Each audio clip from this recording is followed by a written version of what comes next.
Bring to me my girl so sweet, like a bee that's found his flower. I love her from her head to her feet, by the week, by the day, or the hour. Whack my doody doo, whack my doody doody, whack my doody doo. Jessie is my beauty.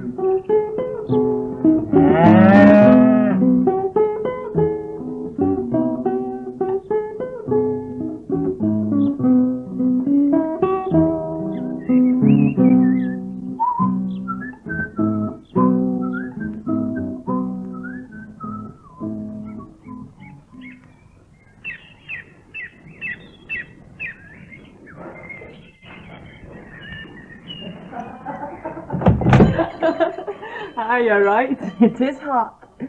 Oh, I'll take 20, please. Well, that's how it was. I bet Jim, his old motorbike, wouldn't do more than 45 going up the hill with me on the back. And do you know what? She did 50. Well, I owe him these. Well, you wouldn't catch me. Now then, Sally, my dear, when are you going to get spliced? Oh, ask me another. Well, if and when you do get hitched up, how would you like to live in Tudor Cottage? How would she like to live in Buckingham Palace? Don't you listen to him, Sally, love. You up a gum tree. If I was a magician, you know what I'd do? I'd make all the old gals living by themselves, fall in love with all the old boys living by themselves, get them hitched up and make them live in one house instead of two, and then I'd have plenty of houses for Sally and company. You talk such rubbish. Major Reynolds and Widow Mulvaney, for example. That widow Mulvaney, she gets me all steamed up. She used to get me all steamed up and all once upon a time, but not in the way you mean.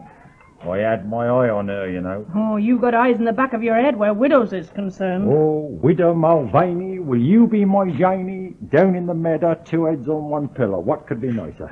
Oh, there he goes, ready for the loony bin. All right, Mr. Magician, you let me know when you've got it all fixed up. I'll send you a postcard. All right. Oh, chalk it up, would you? Oh, bring Toodaloo, then. me my girl so sweet, like a bird that's Daft born. idea, that is. People don't get married just because you put an idea into their head. Me and Mother Nature, my dear. Invincilarious alloys. Ah, but the widow and the major quarrel when they aren't married. What would they be like, honest up? When a couple fights, that means they're getting ready to go into a clinch, don't it? Long comes old Cupid, he takes a dart out of his hip pocket, he lays it on his bowstring, and you've had it. It was all up with you, my sweetheart, when I shot my arrow, wasn't it? Yes, and it's been all over ever since. Hello, here comes the Mad Major. Oh, well, I'll go and get the tea.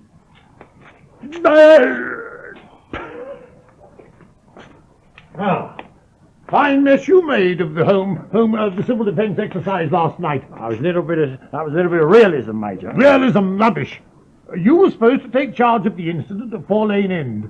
And where was your party? Well, we decided to imagine the old village had been evacuated, you see, and we was all going away to Wales. For Wales, read the Wild Duck, I suppose. And in any case, how could this happen without me, the commander, knowing about it? Oh, just like it do in wartime, top secret. You made the whole thing ridiculous. And another thing, were you in uniform? Well, I don't believe in that. No sooner do you get yourself in uniform than the enemy recognises you and they start to blazing away at you. Are you running this show, or am I? I'm again a dictatorship. Well, what do you think we are, a rebel? Well, I've been thinking things over lately, sir, and I've got an idea that we ought to make one or two little changes. Fiddlesticks. Have you got my tobacco? Now, I think every man doing the civil defence, he ought to have a free issue of tobacco every week. Now, we start on you. You'll put it down to my account. Now, I'll send the bill to the government. That'll be the start. Rubbish, I say. To be a volunteer is a privilege. We don't want any reward. All the same, a nice drop of free beer wouldn't come down too bad, would it? Why couldn't we have our headquarters round here at the Wild Duck? I'll write to the government about that and all. You write to the government, and by heaven, I'll court-martial you. A bit of discipline, that's what you want. I got an advantage over you there, Major. Oh? I got a wife. That does a man more good than all the court-martials, you know. I don't need doing any good to. You know, nice drop of massage. Here. Nice drop of massage. That goes down a wife. How's your rheumatics? Oh, not too good. Oh, a nice drop of massage. Best thing in the world. And that's where a wife comes in handy, Major. Well, what do you mean? Why should I marry a woman to be a sort of groom? Oh, bless my soul. here. I know what I was going to say to you. Did you ever have one of the Widow Mulvaney's apple pies? No. Why should I? Not for sale, are they? Finest apple pies ever made in existence, they are. Oh, smashing apple pies. Made in one of these flat dishes, you know. Running over the sides they are. Well, I'm not starving, man. Slice of one of them, and a bit of Stilton and a nice glass of stout. Oh, heaven on earth, mate. Yeah, heaven that's what on I say, I'm not starving. You know, she was only talking to me about you the other day. She was asking me if I could tell her someone as could advise her about her investments. I says, Major Reynolds, I says. But I says, Major Reynolds is your man for that. I says, he's a financial wizard, I says. Oh, just as I thought, she says. Just as I thought. If there's one man in this village I do admire, she says, 'tis Major Reynolds. oh, that's very curious.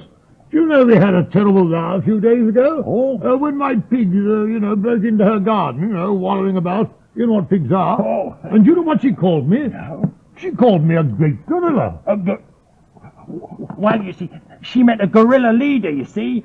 A fighting man, a man of war, she meant. Oh, I see. Yes, of course. Yes, I didn't see it like that. Yes, I was a kind of gorilla at one time. Yes, I suppose I could give her some good advice about buying property. But I've no intention of doing so.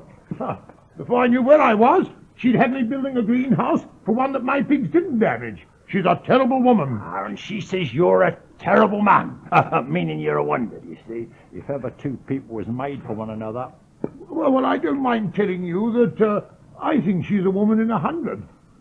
However, that's my affair. Good morning, Mr. Chataway. Good morning. Now, don't forget, Friday night and in uniform. I beg your pardon. I got myself a new pair of spurs. Oh, have you? I must have a look at them sometime. Hello, Mr. Chataway. And how are you today? Very well indeed, thank you, Mrs. Titlark. Oh, I didn't say good morning yet. I say, that old tawny owl wasn't half a going in to course your way the other night. Did you hear him? Yes, quite kept me company. I bet he did. No letter, I suppose. No, not yet, Mr. Chataway. It'll be coming, Mr. I Chataway. hope you don't mind my having them sent here. If it's a nuisance, No nuisance at all, Mr. Chataway. It gives me an excuse to pop in. It's a pleasure. It's very kind of you, it really is. You don't mind this later on. Now, Mr. Chataway, we've told you before, you're more than welcome to have any letters sent here, any time at all. Very kind. Thank you very much. Oh, poor old soul. Somebody writes to him pretty regular, anyhow. His old missus, isn't it? She's been dead long since. So they say. What do you mean? Well, oh, nothing. Here, will you be all right for yourself a little while? What do you think I'll do? Drop down dead? Now then, heads I goes to the wild duck, and tails I goes to the widow Mulvaney's. Heads. I think I'll go to the widow Mulvaney's.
I thought I heard a step. Come in now.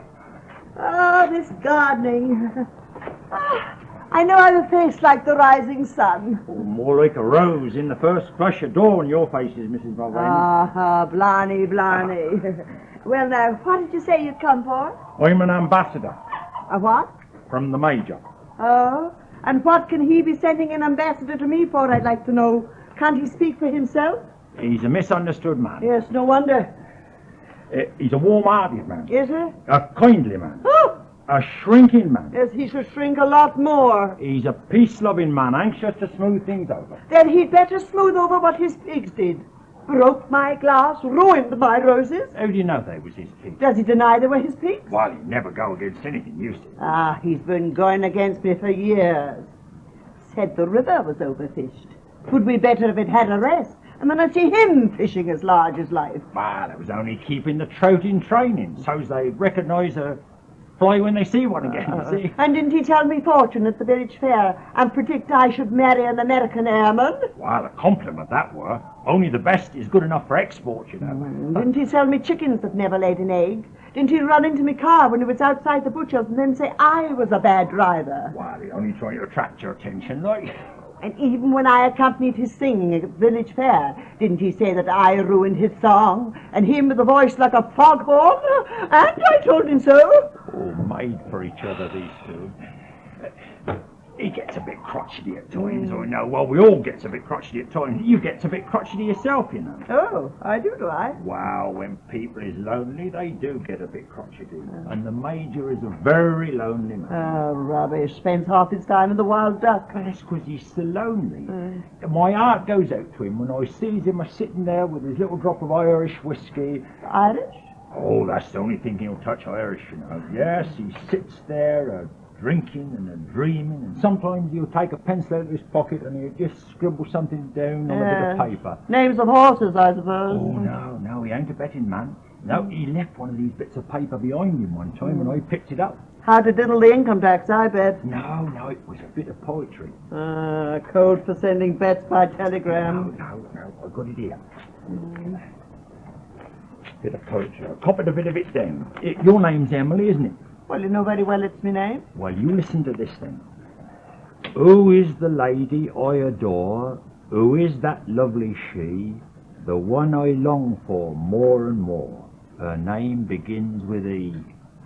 Then follows M and I and L. Then Y is plain to see. Oh, blessed be the day I fell in love with Emily. Let me see. What did you say? Oh, I didn't say that. Oh, I thought you did. I don't believe a word of it, you know. She lives alone in Tudor cot. How happy should I be if she would change her single lot and come and live with me. There you are, look. Her face is sweet, her form is neat, her smile is like the sky. In all the world there's none can beat my lovely Emily. Lee. Oh, go on. I believe you wrote it yourself. Oh, what, me? Write that? No, that's not my style. Oh, no, dear. If I was to write a letter, if I was to write a bit of poetry to you, it'd go more like this. So, Emily, oh, Emily, why can't we have a family? That round my chair and round my knee, and every face that I did see, I still would see in my Emily. A little bit more on the rough side, you know. You're a dangerous man. Oh, but I'm not having you put over anything on me, Nat Titlark. Now tell me straight, what are you and the Major up to?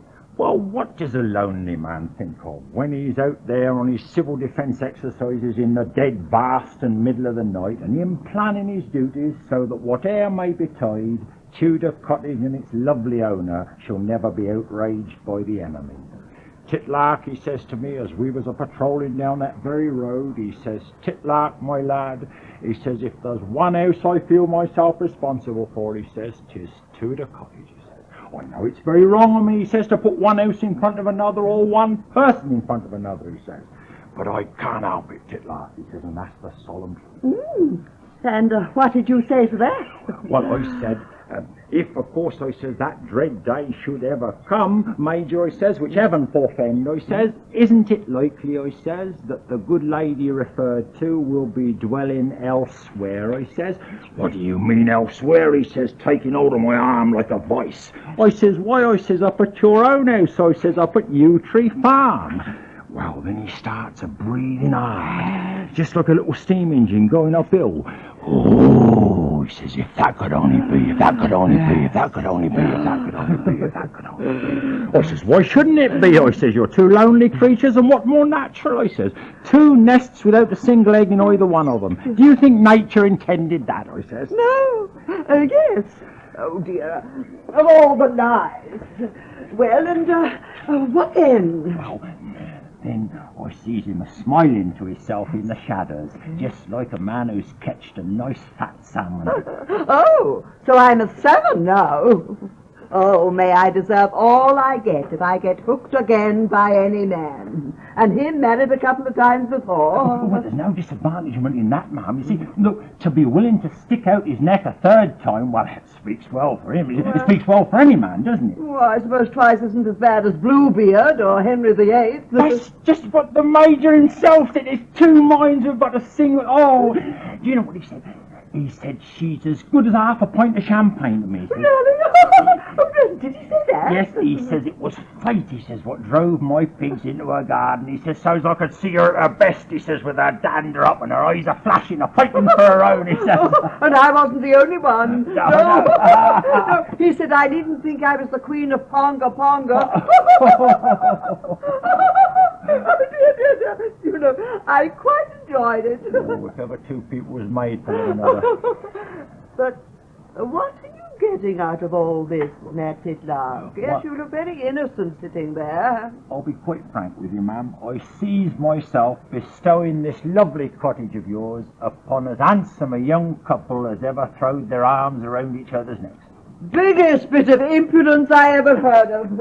And what do you expect me to say? Oh, nothing for the moment, ma'am. If the Major should speak to you, and I think he will sooner or later, don't tell him I breathed a word. I promise not to when he unburdened his heart to me, you see. Here then, you're safer when you're not talking. Well, here's to the wedding bells, ma'am, and I only hope when the great day comes you'll ask me to give you away. Not another word. Silent as the grave, ma'am, silent as the grave.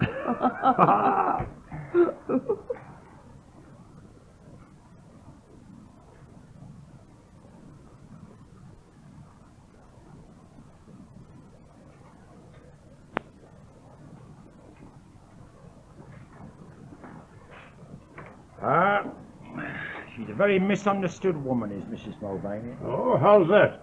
No, she's had a very tragic life, you know. Never heard that before. She doesn't look tragic. Well, it's 'cause she hides it, that's why. But she was disappointed in love, for one thing, you know. Well, I thought her husband was, What, him? Yeah, the 2nd string. Caught him on the rebound. No, a real sweetheart was an explorer, you know. He got lost in the wilds of New Guinea. Cannibal country. You mean, he was eaten? They stewed him. Of course, she never mentions it. Well, how can she? Good heavens. She puts a brave front on it. Ah, in the daytime. But in the dead vast and middle of the night, you think of her sitting there in that poky little cottage all by herself.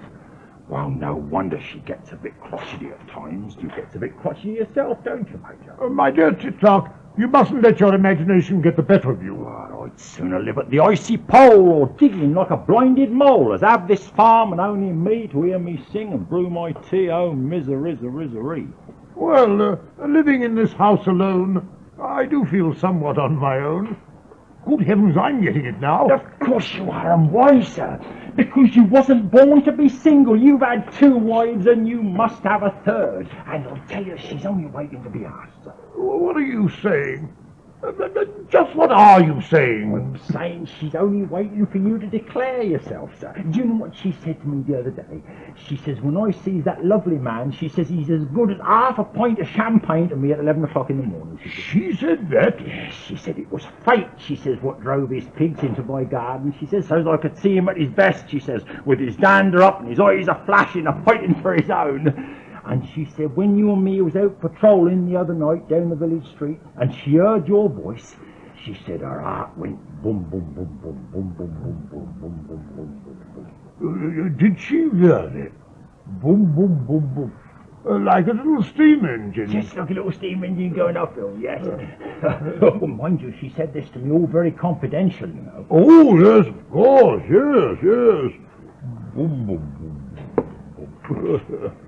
I says to her, Mrs. Mulvaney, I says, if the Major should by any chance speak to you about storming strong points, I says, it'll be your strong points he's talking about, I says. Did you really? Yes, and do you know what I also said to her? I said, and if he should talk to you about the advantages of a frontal attack, I says, it'll be your front he's talking about. I says.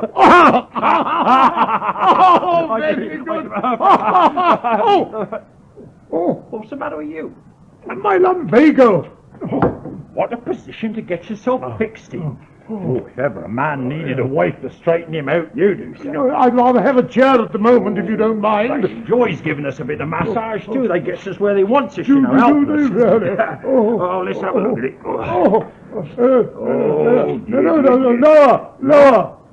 Noah! Noah? That ain't your back, that's your behind. Another cheek. And I'll tell you another advantage about marriage too, sir. You know a wife can't be forced to give evidence against her old man in a police court. And another thing, if you've got a funny story and nobody else will laugh at it now, she will. She's got to. She can't help herself, you see. Yes, I don't feel very funny at the moment.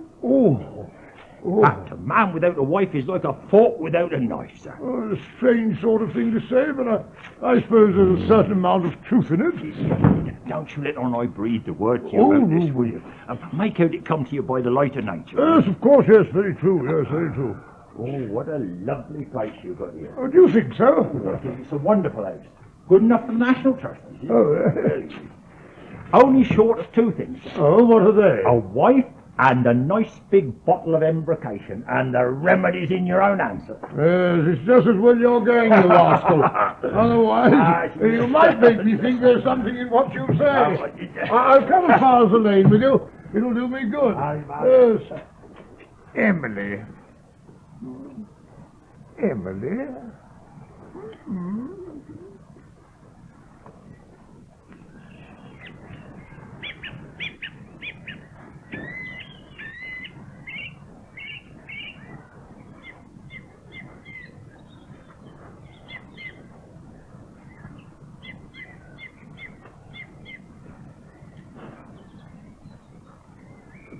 I think I can just about get them all in. Oh, that's lovely. Now, don't keep me waiting.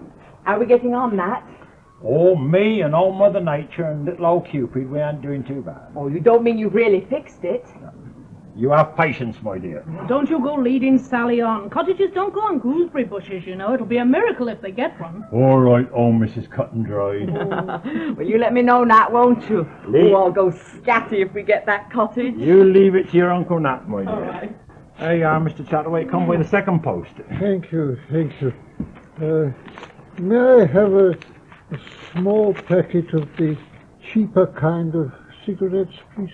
But you don't smoke, do you? Sometimes, when I get a letter. She writes to you pretty regular, don't she? Yes. It's your daughter, is it? No, I never had a daughter. Ah, I know. It's your sweetheart, isn't it? Oh, here. A voice said something. Oh, it's all right. One gets a bit lonely sometimes, but it's quite all right. I know. I play a little game of make-believe with these letters. Did you know that? Well, I have sometimes wondered. My wife wrote them long ago, before she passed on, and I kept them. I post one to myself now and then. Foolish, I suppose. Oh, no, I don't see nothing foolish about that, Mr. Chataway. Would you like to read it? I'd like you to read it. I'd like to hear it. I sometimes think, my dearest, of the time when one of us will be left alone. Go. And oh, my darling, I hope it will not be me, or I shall never be able to bear it. But then I think how selfish that is. and I pray that it will be me who is left, so that I can prove by my steadfastness how deeply I loved you. For when you are away, I see you even more clearly than when you are near, and somehow I seem to love you more. You stand out like a tree against the sunset on a winter's day, and your face as though a light was shining on it. Thank you. Thank you. I heard what you were saying when I came in about that young couple wanting a cottage. Oh, I got my eye on one all right, Holmes. I could probably get into a home of some kind or a boarding house. I can see it's not right that I should be occupying a whole cottage. Oh, no, your place wouldn't do for him, Mr. Chataway. Can't swing a cat round in your cottage, you know. It's too tiny. I'll put that right out of your mind. Besides, what should we do with you without you in the village? Eh? Do you remember when you played your fiddle at the concert that time? I remember. You played that lovely. And do you remember that went down so well we fetched you back and made you give an encore? Oh, yes. Do you remember? I bet you don't remember what you played the second time. No, what? I remember. Good. Yeah. The Flight of the Bumblebee. Ah, yes.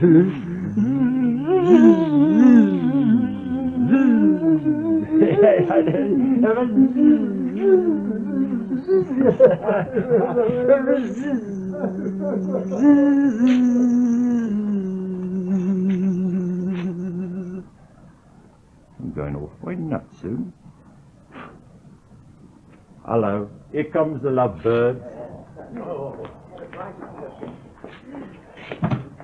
Thank you. Now then, Titlark, explain yourself.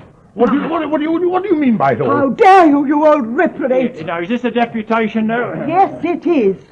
Just what you mean butting in with these cock and bull stories, this wheedling and waffling. Yes, how dare you say I sent messages, putting words into my mouth? Yeah, you both let me down. You gave me your solemn promise to respect my confidence and not say a word. You rascal, you! Didn't you say you enjoyed having a row with him? Well, I might have said something of the sort, but for you to make out that I was waiting to... Well, really, never before have I been so led up the garden. And didn't you say she was a woman in 1,000 and that you'd be only too happy to help her with her financial affairs now? Well, I may have said something Or she like said. that, but I understand you represented yourself as my ambassador, practically making overtures. And that you were my go-between, making out that I wanted to... Well, really, it's monstrous. I wonder how many people you spread these fairy tales to. All your customers, I suppose. And me thinking I was the instrument of Providence. Well, I'm a disappointed man and I humbly apologise. Yes. I'm glad to hear it. I'll put a nice big notice up in the shop window saying I was wrong. A notice saying that you apologise for interfering in other people's affairs. No, saying I realise now that I was wrong because you're both too old to get married. What? You'd insult Mrs. Mulvaney? Why, the Major's in the prime of life. Oh, wrong again, am I? All right, then I shall say there's no possible truth in it because you don't get on well together. You're a lot too quarrelsome. But we get on amazingly well. No one better. Here, but didn't you say she was a terrible woman? You can't have it both ways, you know. And didn't you say she said to you was an old gorilla? But good heavens, are none of my words sacred? Hey, and didn't you say that he spent too much of his time down in the Wild Duck and you'd be hanged if you saw yourself hitched up to any man again? You tricked me into it, you I've scoundrel. never heard Don't you believe a word he said? Like it. Nor you either, Emily. I said you were a very brave woman, putting on such a brave front to the world. And I said, even if you had been married twice, it was nothing to old Bluebeard or Henry VIII. Yes, there you are, you see. You are. What did I say? Didn't I say you two was made for each other? She's just the right size for you, Major. You know, if I was a young man again and single, I'd give you a run for your money, my friend. She's in lovely condition, too. Look, That's quite enough of that. Well, Emily, my dear, how about it? Shall we go through with it? Well, I'd every intention, Herbert. Once we had a few kind words with him, the old will-o'-the-wisp. Well, there's just one thing. I'm afraid I've got rather used to having my own way. Yes, you've had it far too long, Herbert. Oh, have I? If we are to marry, I'm afraid my house will not be big enough. Oh, but your house is far nicer than mine. I've long admired it. Oh, so it's my house you're marrying, No, not no, me. not at all. Well, you can't have it, and you can't live in it. No, but Emily, my dear. Because I promised it to a certain young couple, friends of this scoundrel here. Why, that's me! Jim and me's got a cottage. Oh, I'll go scatty! Oh, Jim, we've got a cottage! Oh, well, come along, my dear. You rascal, you. Oh, woman, woman, how can man escape thee?